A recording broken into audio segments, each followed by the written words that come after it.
Welcome back, leaders. It's Ali, your embodied leadership coach. And today I want to talk about listening as a skill, as a practice, as a form of communication. You know, we are introduced to the concept of listening at a very early age, whether it's listening to your parents or listening to a teacher. There could be conversations around like using eye contact and being a respectful listener. And then obviously there's all this talk about being an active listener and listening to understand as opposed to responding. And I think there's one part that I want to introduce on top of that. And there are people out there, this is not like new information, but this is something that I really have tried to introduce to my own experience, and it's really helped my ability to listen, and that is perspective taking. Now, perspective taking is a concept whereby, there's a misconception that we can take the lens that we see the world, we can take our lens off and like put on somebody else's lens and see the world through their eyes and their lens. And that is actually impossible. No matter how hard we try, we are never going to be able to see the world through somebody else's lens. And as this relates to listening, I think this is a really important concept, because when we are listening with the lens that we see the world through. Like, we're listening with that lens. And because it's impossible to see the world through somebody else's lens, what tends to happen if you are part of the majority culture is that you tend to take somebody else's truth as an off version of yours.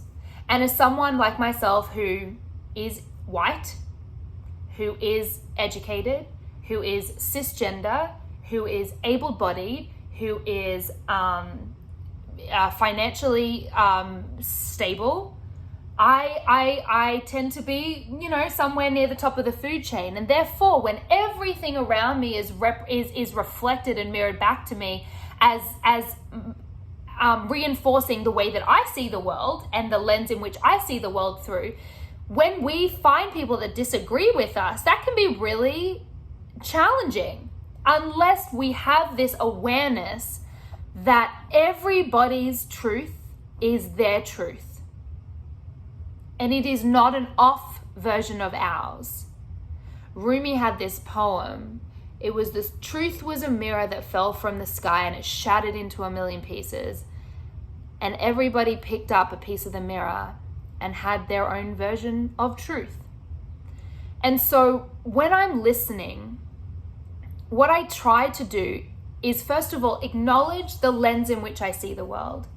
That I see the world through an incredibly privileged lens, that, the world around me is safe and trustworthy. And if you work hard, you'll receive. And success is just, it's a concept that you can create yourself. And money can happen, you can come into money if you work. There are all these like stories that I've created in my mind based on the lens that I see the world through, which was based on, my upbringing. And that's not the case for everybody. And so when I'm in disagreements, whether it's like whether it's a friend of mine, but regardless of whether it's a friend or a colleague or a peer, if they come from a different culture, generation, orientation, they're going to see the world through a different lens. And therefore I need to have the awareness of, okay, this situation, as I'm listening to you, it's coming from your lens. And it's not an off version of mine. It is your truth, and it is absolutely your truth. So how can I hold space for that? And I think that when we can acknowledge our privilege and when we can acknowledge our lens, we create more space and more awareness and more respect for future conversations to happen. And I believe more people of privilege should, and I know should's a really tricky word, but should be taking note of the areas in which they feel entitled to the truth.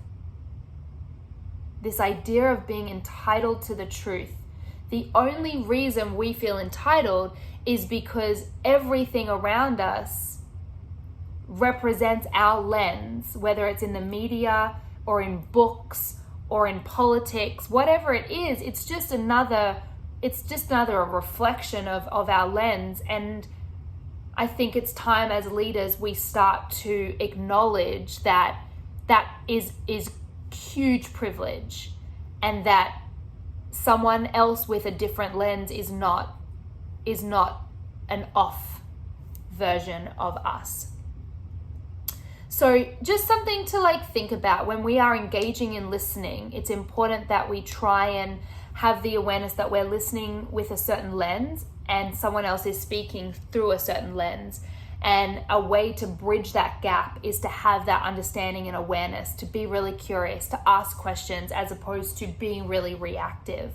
It could be as simple as something, it's like, say more about that. Say more, I want to understand. Being able to validate somebody's experience, as opposed to someone saying, I saw you doing this, or this is how I felt when you did that, and kind of being like, no, that's not what I did. And instead validating, okay, so what I'm hearing is that this is how you felt in that moment. And can you say more about how you felt in that moment and why you felt that? I think as leaders, it's really important to ask empathetic and compassionate questions as a way of developing our listening skills, because this builds trust and it builds compassion. And through trust and compassion, and sometimes really hard conversations, we can come out the other side with a deeper understanding of one another. And obviously that just trickles into a whole bunch of good shit when we understand each other. So I just thought I would make this video. It's been on my mind for a while. It's something I practice across all areas of my life, personal and professional. And I think more leaders can afford to have this perspective. So I hope this was helpful. Leaders out there, please let me know if this idea of perspective taking is something that you implement in your leadership or something you'd love to develop more of, because I love talking about it. Please drop a comment below. I'd love to know what resonated for you within this video. And I am now available for one-on-one coaching. I have 3 spots open for July, so please get in touch with me. And yeah, I hope to hear from you. Have a lovely week, everyone. Bye.